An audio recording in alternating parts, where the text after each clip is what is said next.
referred to with the silver thread, and would that be the term what we talk about with skandhas?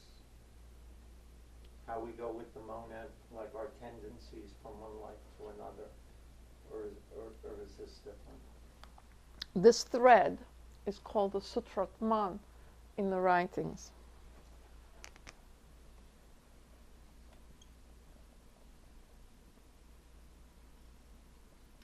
She has an article called Mysteries of Afterlife, and it really explains it very well. The Sutratman is that silver thread, which is the higher ego, the individuality that goes from life to life.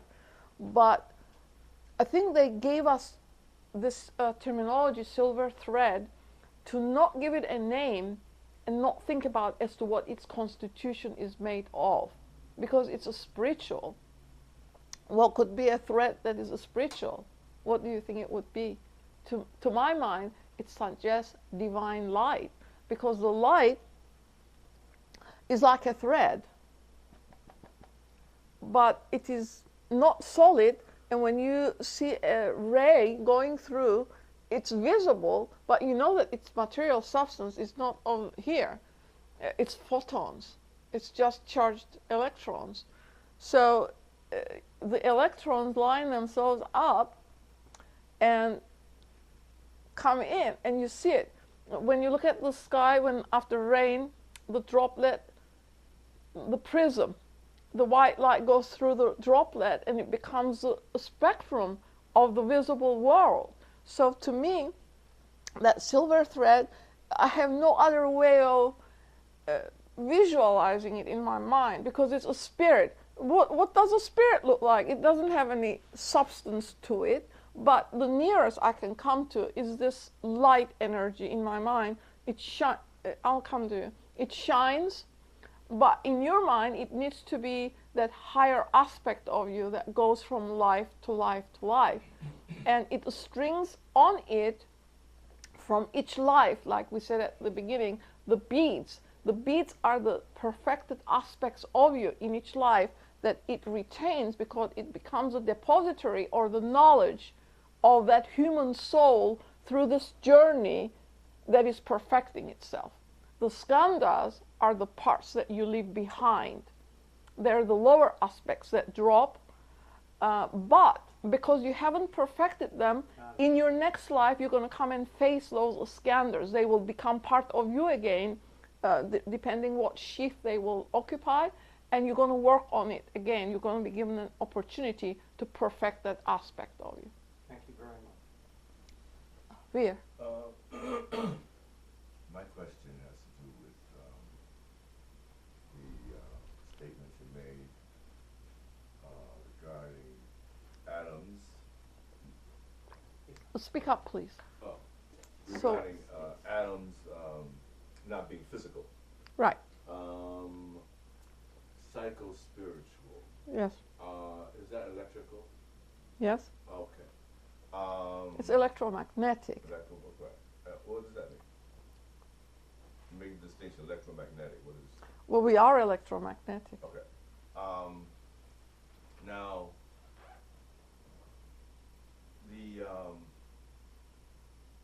the thread, the silver thread characterization or conceptualization, does that pertain to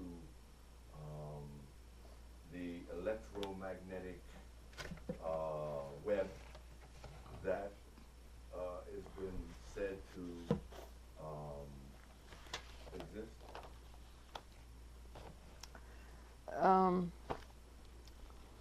Is this thread the same as an electromagnetic web? That has been said to exist. I haven't, this student hasn't looked at it that way. However, each thread comes from the same center. The thread is your higher ego, the higher self, okay? Here again, here's the light, and it's shooting, it's effulgent light, and these are the individualities because it constitutes that thread. It's it's like feelers. She tells us in one of her articles. It's like they're like feelers. They're looking for a suitable environment, being the human soul who is going to evolve. So let's return to this statement again.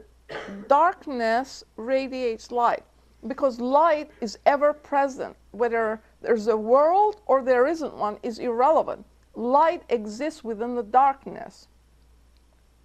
And light drops one solitary ray into the mother deep. So that one solitary ray is the logoic light. However you want to define it, you can define it electromagnetic, you can define it any which way you like, but it is light energy. So that one ray then is going to what? Emanate all of the others out of itself. She tells us that this stuff is not separate from one another, that each emanates the next. Each field is emanated by the next, by the next. The previous one is the father, and the coming out of that is the new level of existence.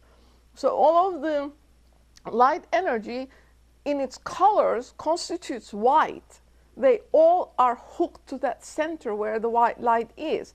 But each ray has its own color, right? When it diffuses into the world, because its vibratory rate is different, it gives its essence to that particular field operation or level of conscience or substance of that world, whatever it is.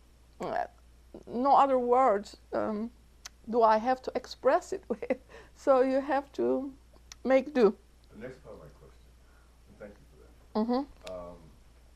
Could you go over the 5-pointed star? Could you review the 5-pointed star? Well, that's our shape. The head, arms, and the 2 legs. Okay? So we said that that's our shape. And it never changes. Even though we mutilate the body, it doesn't change. I don't know where, so put it somewhere. Here it is. This is the way it's done. And there's 2 of them here. That's a 5-pointed star. I'm not a good...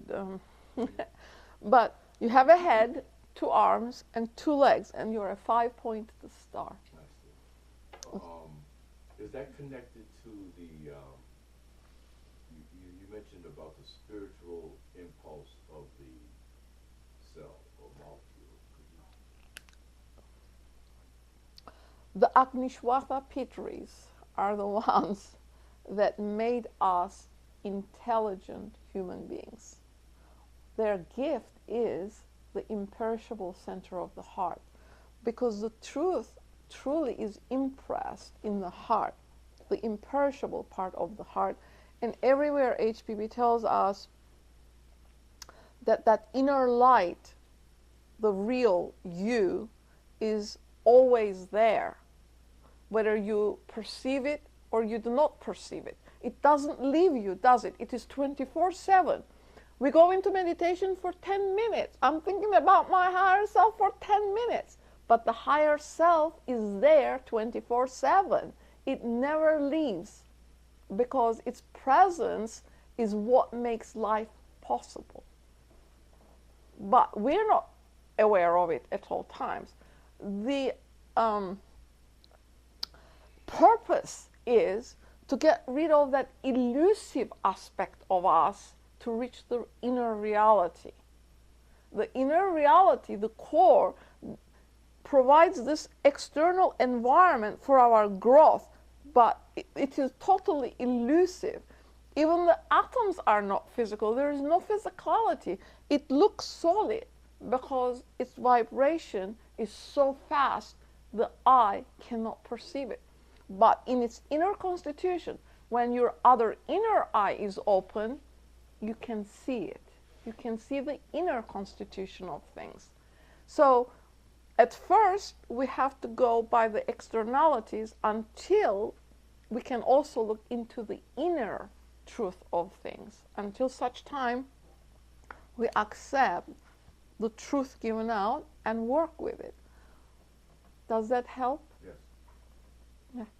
Since heart have such an importance, what do you think think happens to the people with heart replacements or heart surgeries? Does it affect them?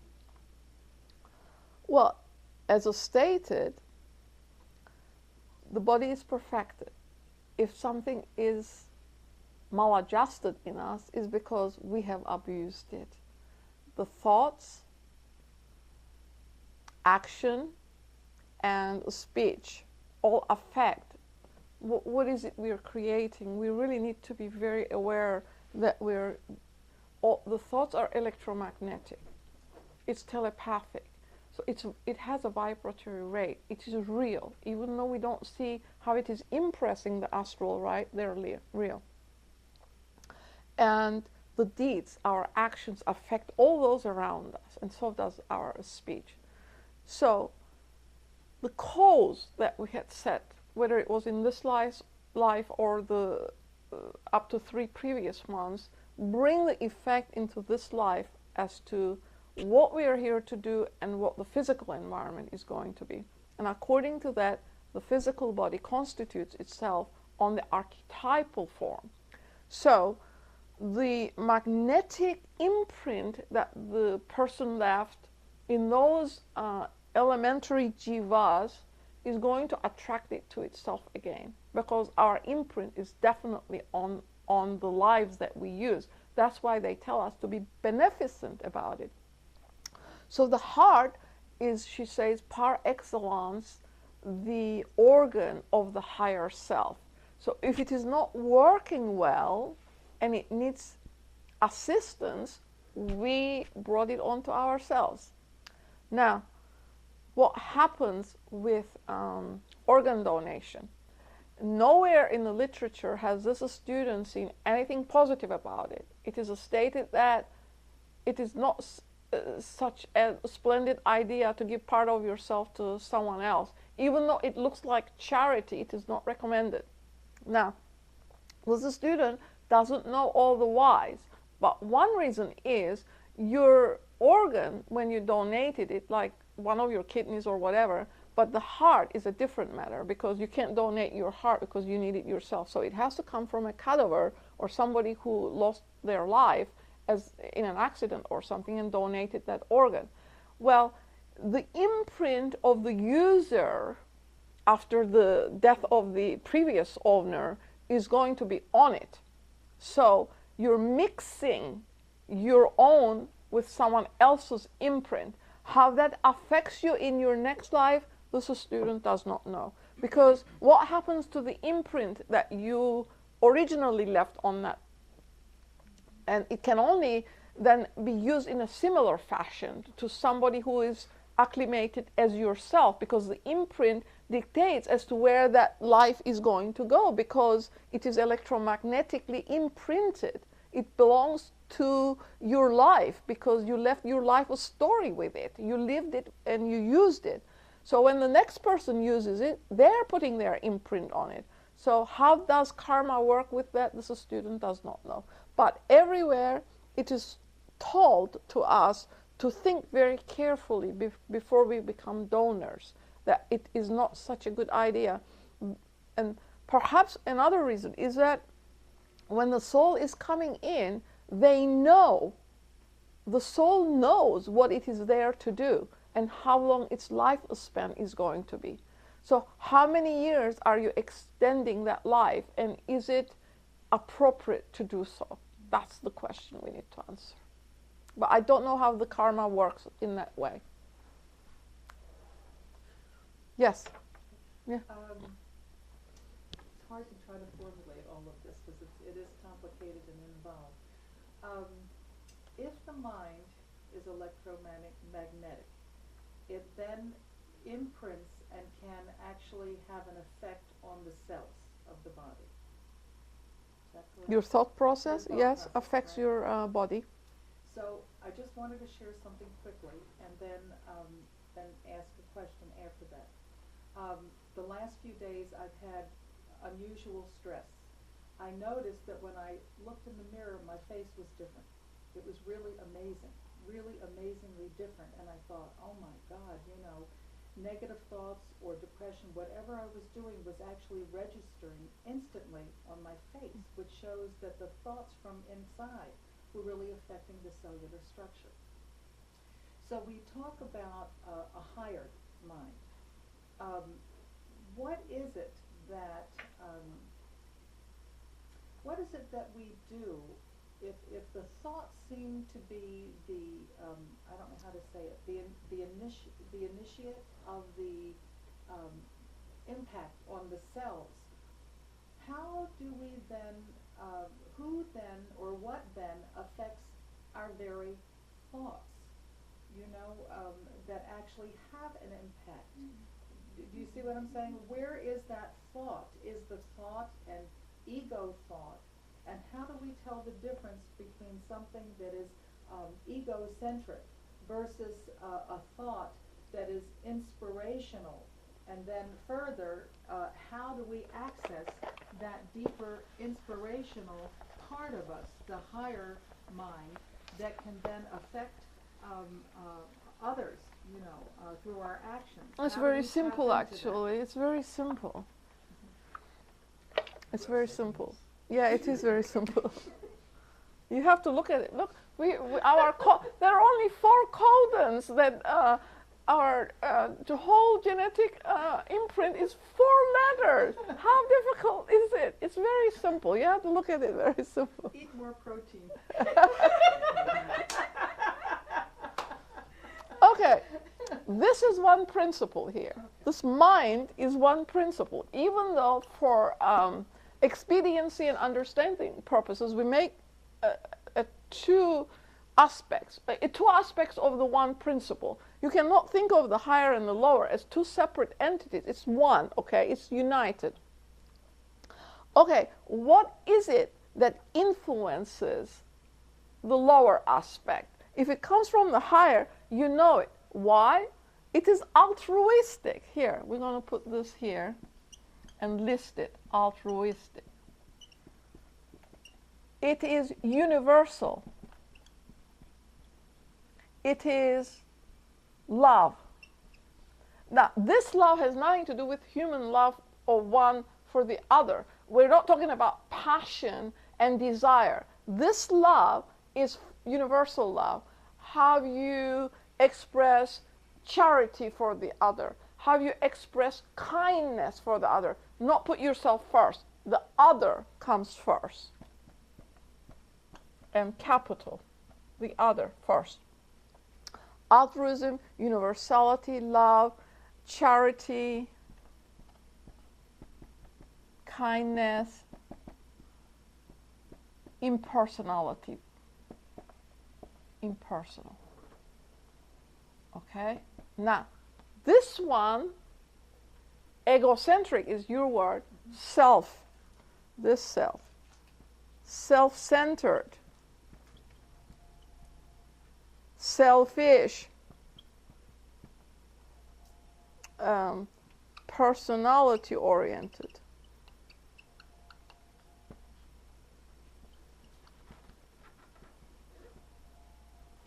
Does not care for others.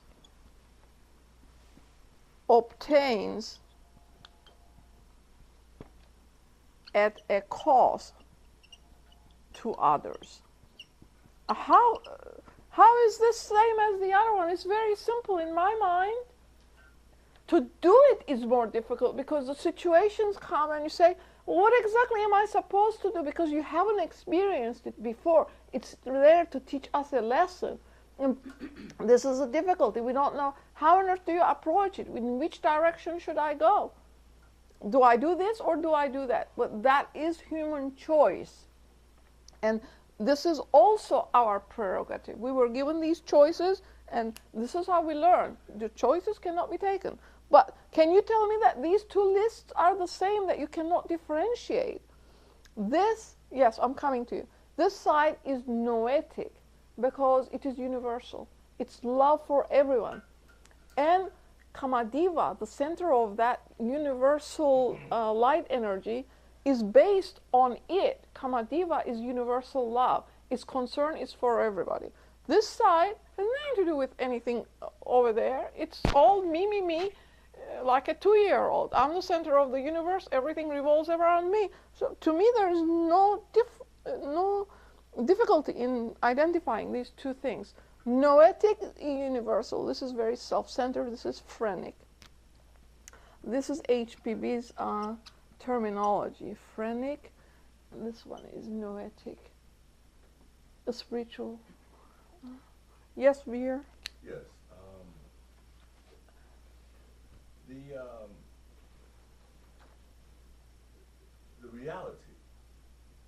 The reality of this is Yes. easy to identify in the ideal or in the abstract. Philosophically. Very easy, yeah. Who thinks of themselves as self-centered, selfish, personality-oriented, does not care for others? I mean, on a daily basis, moment to moment, we don't think that way. But that's not where the issue lies. On a daily basis, the issue lies in how we interact with each other and so forth. So, for instance, Well, yes, if you come from that true. center, When somebody cuts you would off- express those. Yeah, I understand. But my point is that when somebody cuts you off suddenly and you have a reaction, so you're driving down the street and somebody cuts you off suddenly and you have a reaction. Or if somebody in your family does something to you or a friend does something to you and you have a reaction. Now, at that very moment, you see yourself as an altruistic person, you do this, you do that. But the time is there with how you act. If you act out of anger, that's self-centered. That's selfish. Anything of those things has to be with that. And human beings, that's what we battle with. Okay. That is the field of the Personality. journey of perfection. Personality reacts that way. Well, Mr. Judge says no reaction to anything. Do not react to anything on any particular day. He says always use your reason. In other words, be calm, go slow is his advice. Because reactive is fast. Don't do that. Make it a habit forming thing in you to reason it out rather than reacting. By the way, I'm sure I've gone over my time. Those of you who need to be anywhere else, please feel free. Thank you. Because I know I'm happy to answer questions, but you know it goes over. Keep going. This is very Yeah. interesting. I have a question. Yeah. Can I? Yeah, you can ask it, and those who need to be somewhere else, yeah, they will. Again, this is difficult to formulate because this information is very esoteric.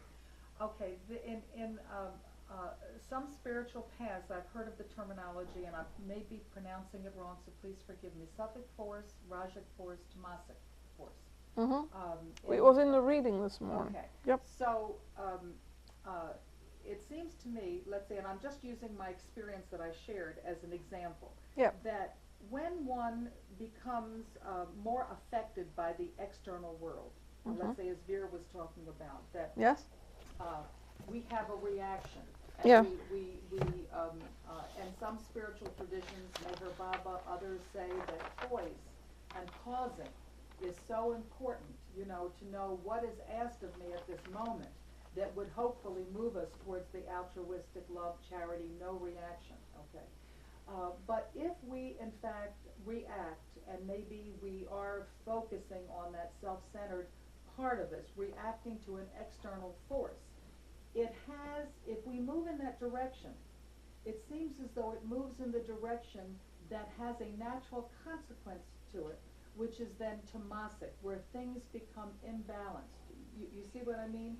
So that in some cases disease will set in some cases, you know, in other words, there seems to be a universal law that when you are in alignment with the higher mind, with the higher forces, with the noetic impulse, that beauty comes about, the beauty, health comes about, balance comes about, harmony comes about.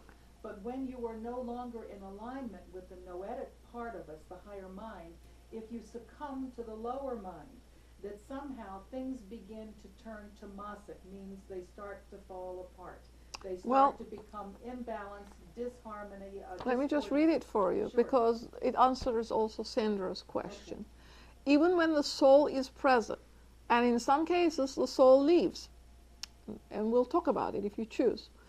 Even when the soul is present and communicating at times with the noetic essence of the body cells, codons, any violation of harmony in thought or deed will eventually result in disease. I think that was your question.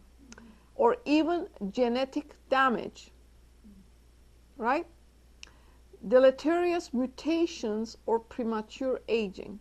Such lack of harmony causes a polar disequilibrium of the cells, which gives rise to cross-cutting magnetic rays, causing irregular currents in the cytoplasm.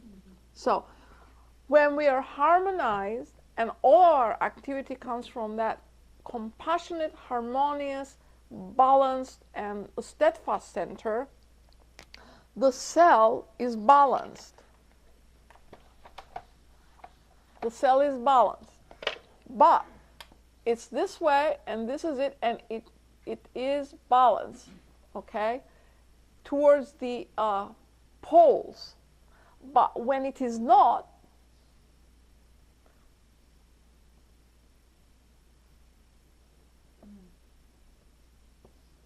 this occurs.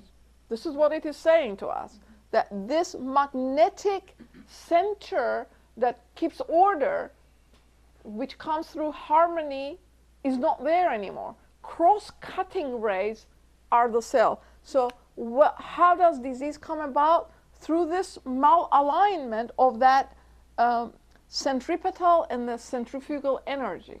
It's malalignment. And I'm going to read this, please. Let me read it. Such lack of harmony causes a disequilibrium. This attracts external disintegrating particles of ruptured cells, which then lodge as astral incubi and succubi. This brings about a disintegration of the focused will of the entire system, causing it to diffuse, its magnetic rays crossing and negating each other, so that a psychic looking at such an individual's aura would see a disarray of intersecting lines of enfeebled force radiating out from the body instead of healthy solar-like rays. So this is where we bring change about, because this is why it is important to understand. Well, we're talking about the higher mind and lower mind all the time, but this is where the change occurs, for good or for bad, or and in some cases, obviously, what did she say? There is no light coming from within their eyes. The people who are stuck in the lower sphere eventually cut this light off. That is also a reality. That higher light does not have anything to attract itself down to this body or what is in it, the ego soul. So it really severs itself off, if I understand this correctly. There is no light coming from within their eyes, so that only that reflected from the outside. The lingering astral form is the playground of diabolical and tortured boots coming from anywhere in the lower astral environment, while their gross physical bodies are mere automata, the tools of alien invaders. They have become like highly permeable cell membranes whose selective processes have lost their ability to discriminate between life-giving and death-giving molecules. So that ray, we can't take it for granted, because this material says, encourage the higher to cut a groove into the lower. In other words, shine into it and slowly change is magnetism and orientation towards the higher aspects of you. We talked about it before, and here it is at the cellular level that we become a playground for invaders, whoever or whatever they may be. It's called succubi and incubi. In this one, I don't really know what that is, because you have to be functional on the astral field probably to see it as to what it really does. But nevertheless, we're warned that, that they can actually cause our ruin, because they slowly eclipse the light, changing the constitution of our cells, where first disease occurs, but then they take over. The light is not there to shine and clarify and magnetize. The codons, the DNA codons, are the ones that give life. So if their light is eclipsed, who is in charge of the cell? These things that come in and invade us. Yes? Does this impact only our cells, or cells of others in the universe, etc.? All of it, obviously, because we're constantly breathing in and out, bringing in and out, and we're eating food and excreting it. Of course we affect everybody. We come into contact with others. Our thinking affects everyone telepathically. Otherwise, we would not be able to communicate with one another. Our ideology affects others. So it definitely is relevant to pay attention to what we are doing at the microcosmic level as well as the macrocosmic level. If there are no... Can I give an observation? Yes. So, started out with as above, so below. Yes. And making a comparison between the cell and the universe. So, And the earth. is in my eyes, when I look at your These. DNA thing, I also think of Judge, and that we are, the universe is like a spiral, Yeah. ever expanding. So if I kind of squint my eyes, could that be a representation of the universe as well? It is. As above, so below. We definitely advance this way, or you look at it that way, and always end up at a higher So you're there place. already. You're not even quite. You've made that leap. That's the universe as well as the. It isn't, because I brought the globe to show you that our universe, which belongs to the solar system, is just like the cell, but it got left in the car. And if you look at the...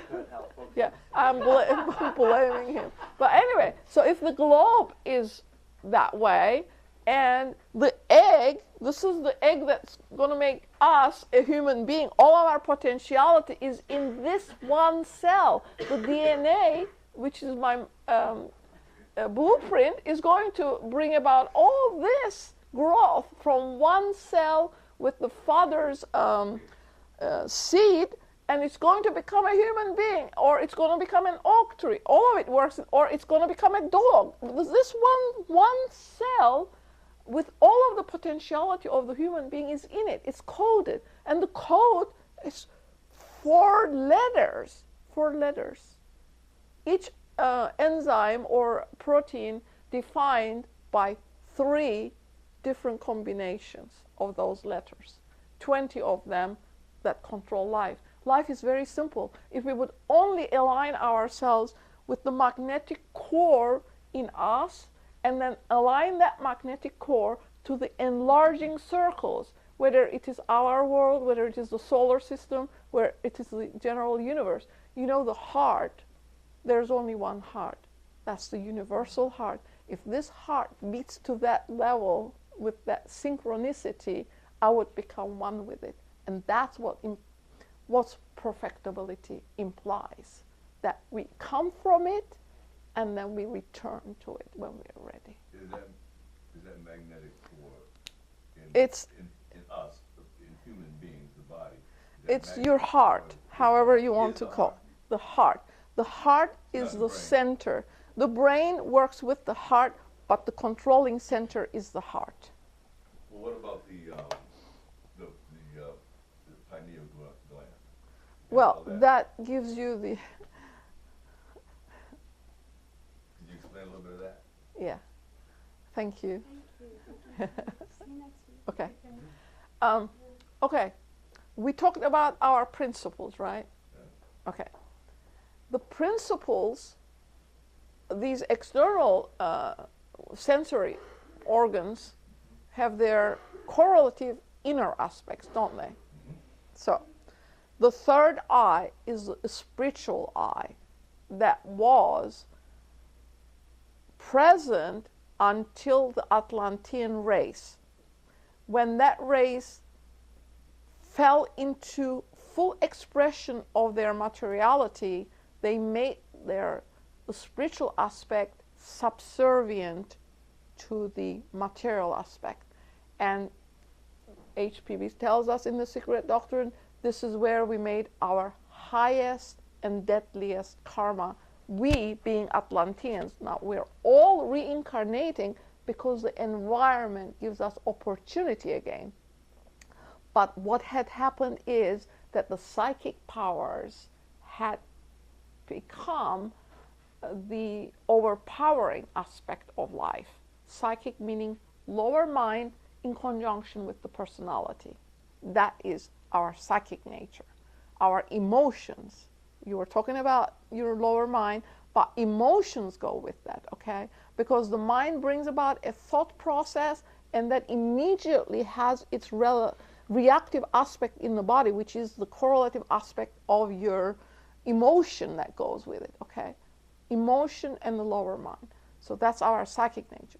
But before that happened, and there is a very succinct article in Donnelly's book at the beginning where he gives a beautiful rendition of Plato's writing on the Atlanteans.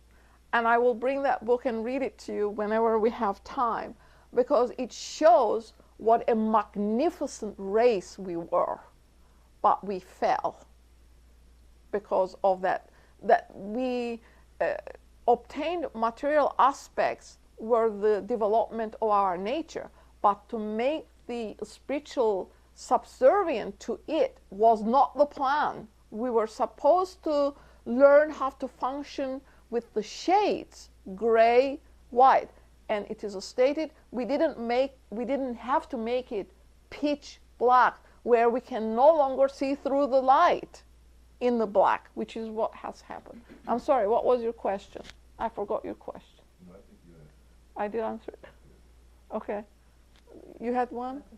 You had one first. I'm still looking at this very interesting duality of the lower and higher mind. Mm-hmm. And I had a thought that it is intertwined, Mm-hmm. because when you look at what's happening in the real world, like obtaining at the cost of the other, everyone thinks that we're benevolent, we don't do that. We do it. But when you look, for example, the most current event, the competition between Samsung and the iPhone. Of course, Samsung gonna be obtaining at the cost of iPhone the share of the market. Are they doing evil? No, they're trying to obtain share of the market will be obtained by other company, because if they don't do it, their employees lose jobs, the company will shut down, they will protect their corporate clan, so they're doing it. Now, if you look in a more global aspect, if they don't do it and let Samsung fail, the employees probably gonna get hired by iPhone because the market's still the same, the amount available to everyone still the same. But what is at stake? That maybe they believe that Samsung was a better company. They made better decisions. They were more benevolent. They had a better corporate structure, and now their people will have to subdue to inferior structure. Now, when we look on a national level, you look at U.S. If U.S.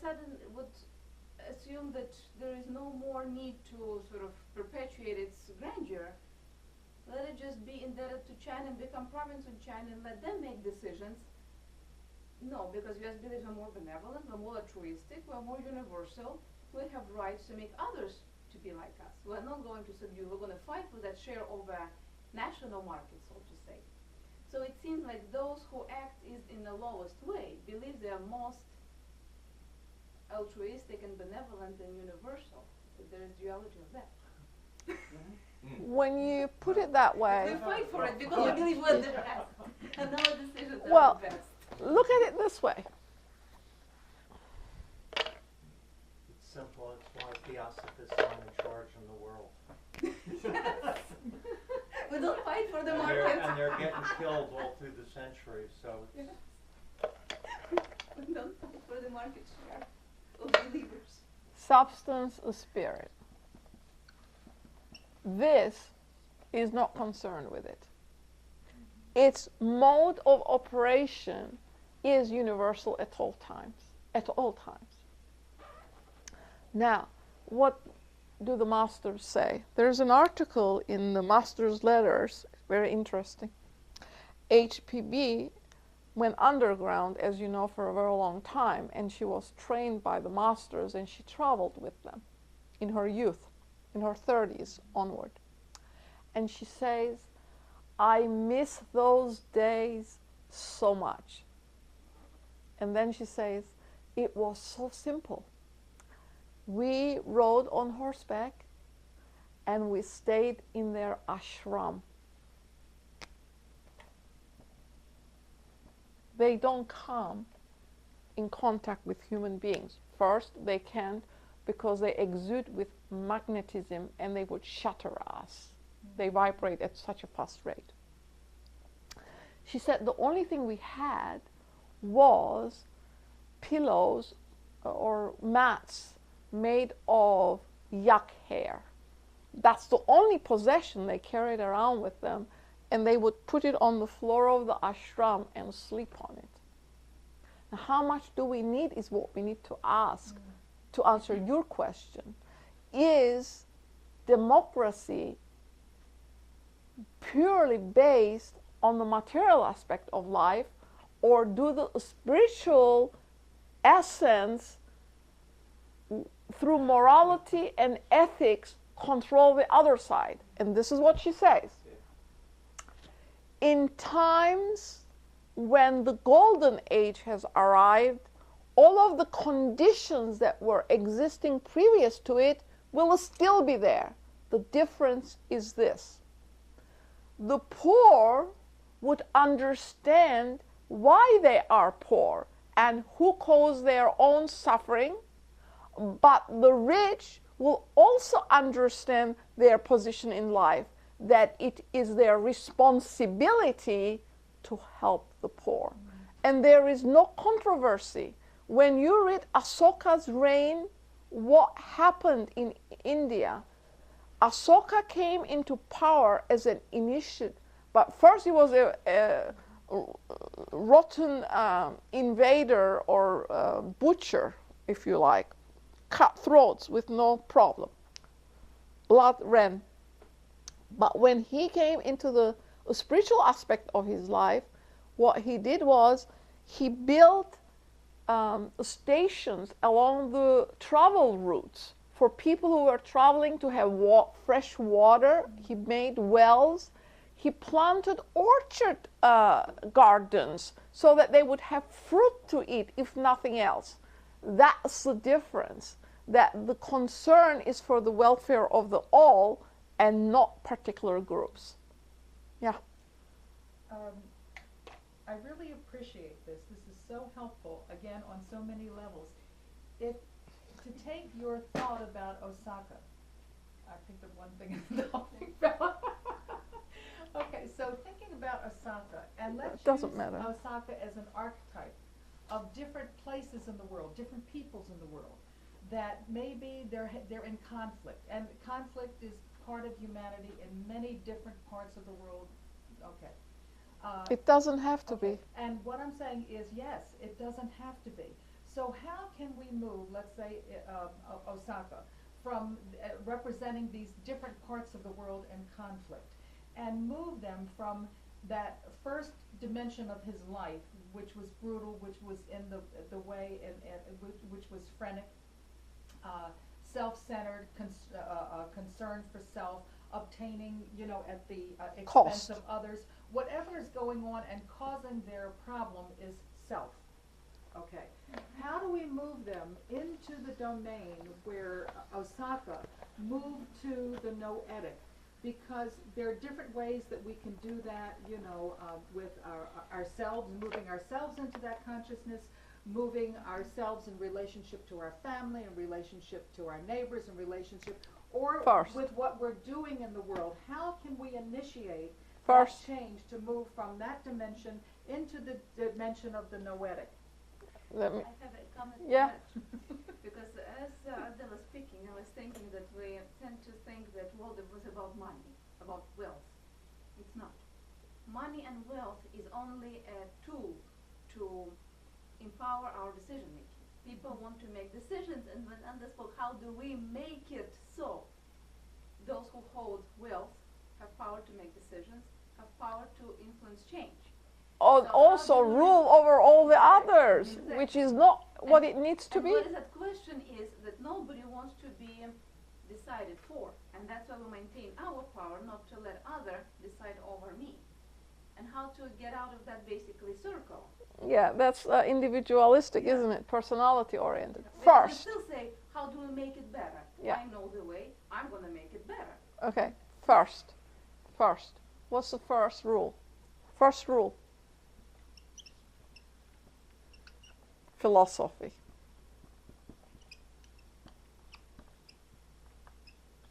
Philosophy. Ideology is the key. Ideology. He read Buddha's ideology and became a Buddhist. That's what changed him. So you're saying education? No, ideology is not the same as education. Okay. We can go to school all our lives and not know what universality means or what charity is. Ideology. The ideology of the master's truth. There is no higher truth than specifically saying what is truth. We have to say the truth and not blindfoldedly believe it, but have conviction that the truth is imprinted in each human heart. We just said we have an imperishable center. The truth is there. All we have to do is align ourselves with this ideology, and what else? Be conviction. That conviction in the heart has to be based on faith, not blind faith, but faith that this higher aspect will come to your aid if you work with it. What is its purpose? To bring about universal good and love to each and every human soul is its objective.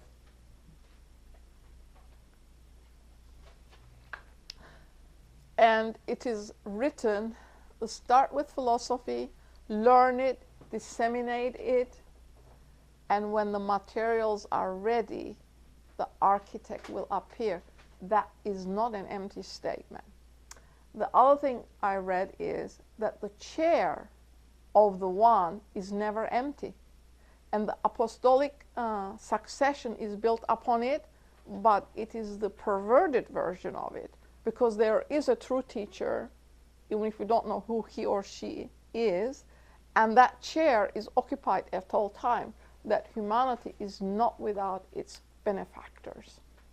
On each and every plane of existence, they do exist, they're real, and they will come to our aid at the right time if you just follow what is said to do.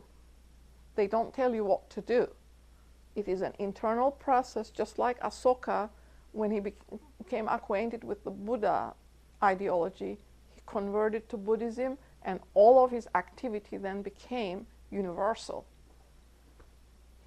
Let's say in its most simplistic form, if that truth lies within us, and we There's no have- if, it's okay, there. So that, It's there. Okay, that truth lies within us.